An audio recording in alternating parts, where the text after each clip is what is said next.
The rich man's wealth is his strong city. The destruction of the poor is their poverty. The labor of the righteous tended to life, the fruit of the wicked to sin. He is in the way of life that keepeth instruction, but he that refuseth reproof erreth. He that hideth hatred with lying lips, and he that uttereth the slander is a fool. In the multitude of words there wanteth not sin, but he that refraineth his lips is wise. The tongue of the just is as a choice silver, the heart of the wicked is little worth. The lips of the righteous feed many, but fools die for want of wisdom. The rich man's wealth is like a strong city, because he can hide behind his money, defend himself with it, hire friends and defenders with it, barricade himself against poverty and hunger, and beat off his adversaries by bribery and gifts. Ecclesiastes chapter 7 verse 12. The reader will observe that God has made no statement about the truth of the proverb. It's his city, meaning the rich man's. The Lord's comment is found in Proverbs chapter 21 verse 22 and chapter 25 verse 28. The destruction of the poor is their poverty, verse 15. This again is obvious where riches bring temptations. Poverty also brings some of its own. Examples are many. Verse 16. The labor of the righteous tended to life, the fruit of the wicked to sin. The verse needs little comment. Paul has the best comment to make in Romans chapter 6 verses 20 to 23 on the fruit of the wicked. Verse 17. He is in the way of life that keepeth instruction. The contrast is between a man who will take the rebuke of Ecclesiastes chapter 7 verse 5 and one who will not. See Proverbs chapter 6 verse 23. The man who refuses reproof errs, since all scripture is given by inspiration of God and is profitable for doctrine, for reproof. 2 Timothy chapter 3 verse 16. Note the last word. The scholar who turns up his nose at the Bible or even refuses to read it is in error. Mark chapter 12 verse 27. He that hideth hatred with lying lips is a fool. Verse 18. Both things mentioned in the verse are equally bad. One is using flattery to cover hatred, and the other is lying about the person in order to damage his reputation. The ridiculous Septuagint has chaste lips conceal hatred, which means nothing. Love could cover the sin of hatred, but chaste lips conceal nothing, for they hate no one, nor does their owner.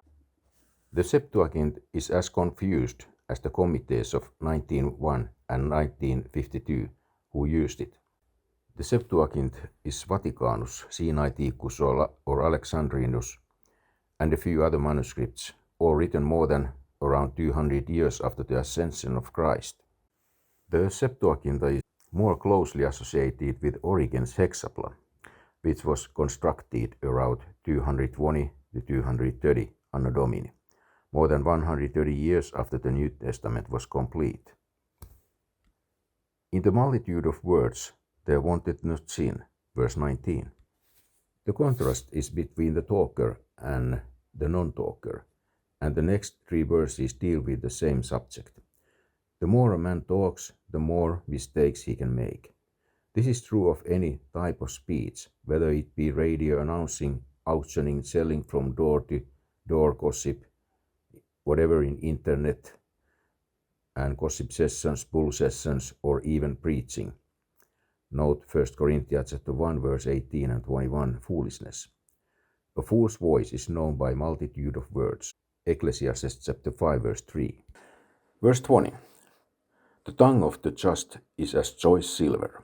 Since silver is the price of redemption, Zechariah chapter 11 verse 13, Exodus chapter 21 verse 33, Leviticus chapter 27, the man who preaches clearly the plan of salvation, 1 Peter chapter 5 verse 1 to 4, is laying up silver in heaven, Matthew chapter 6 verse 20, which will abide the fires of the judgment seat of Christ, 1 Corinthians chapter 3 verses 6 to 12.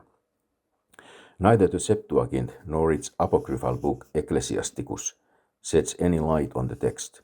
The Septuagint aborts the text, and Ecclesiasticus chapter 21 verse 26, makes a asinine comment that is divorced from any doctrinal truth in either testament.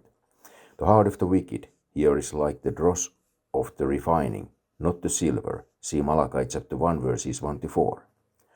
The lips of the righteous feed many, but fools die for want of wisdom. Verse 21. The ridiculous Septuagint has written, the lips of the righteous know high things, in the face of the flat statements of Romans chapter 12 verse 16 and Psalm chapter 131 verse 1. If the lips of the righteous did know high things, they would no longer be righteous. And where in the Bible do you find lips knowing anything?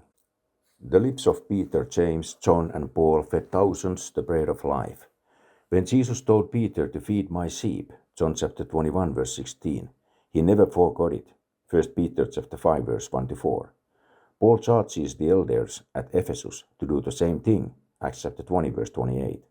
The faithful Bible-believing pastor, teacher, or evangelist will feed his charge, the word, not the message, the fundamentals, the doctrines, the teachings, or the cute twists found in the original languages so-called.